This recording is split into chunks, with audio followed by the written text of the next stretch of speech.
Well, we were just talking about General McMaster. He, of course, has a lot of experience in Iraq, and he was awarded a Silver Star during the first Gulf War in 1991. And 14 years later, he commanded the regiment that captured Tal Afar from forces loyal to al-Qaeda.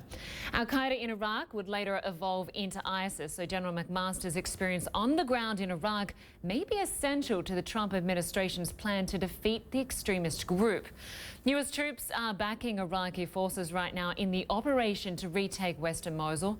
So far, they've cleared ISIS fighters from a key village overlooking the airport. And we have some new video showing an abandoned ISIS tunnel discovered near that village. It was outfitted with beds, water tanks and styrofoam coolers. Well, our Pentagon correspondent Barbara Starr joins me now with more on the battle for Mosul and the role of this new national security advisor. Barbara, great to have you with us as always. Just explain for us how McMaster will help President Trump navigate the fight against ISIS.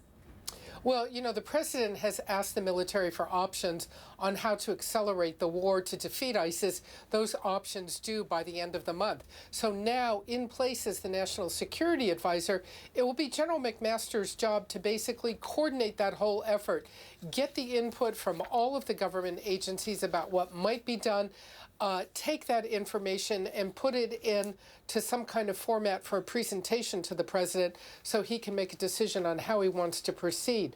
One of the things in the United States that the National Security Advisor does is actually fulfill that very important coordinating role. Make sure when all the government agencies have some sort of option or thought or proposal that they want to get to the president, it's all coordinated throughout the government and presented in a very coherent fashion. Linda? And now, Barbara, what we are learning about this new National Security Advisor is that he is not afraid to stand up and speak the truth. How do you think that will go down with a president who doesn't like criticism? Well, you know, talking to people who know General McMaster, nobody thinks he's about to change how he operates. This is a guy who was actually passed over for promotion at least twice because of his very plain-spoken attitude, and then the higher-ups in the Army sort of, you know, got the revelation that they really needed to promote him, that he's a really clear strategic thinker. No indication he's going to change the way he operates. I think that it's safe to say President Trump, if he wants to get a clear and concise and candid view, McMaster's going to give it to him. All right, we'll have to see how that goes. Barbara Starr, good to have you with us as always. Thank you. Sure.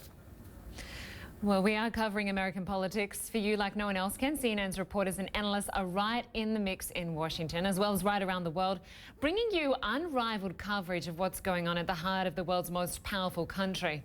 Find all of that and much more anytime at cnn.com/politics. Well, still to come tonight, French presidential candidate Marine Le Pen is in the Middle East and cancelled one high-profile meeting. We'll tell you why in just a few minutes. And we have an exclusive report from Pyongyang on what people there know and think about Donald Trump.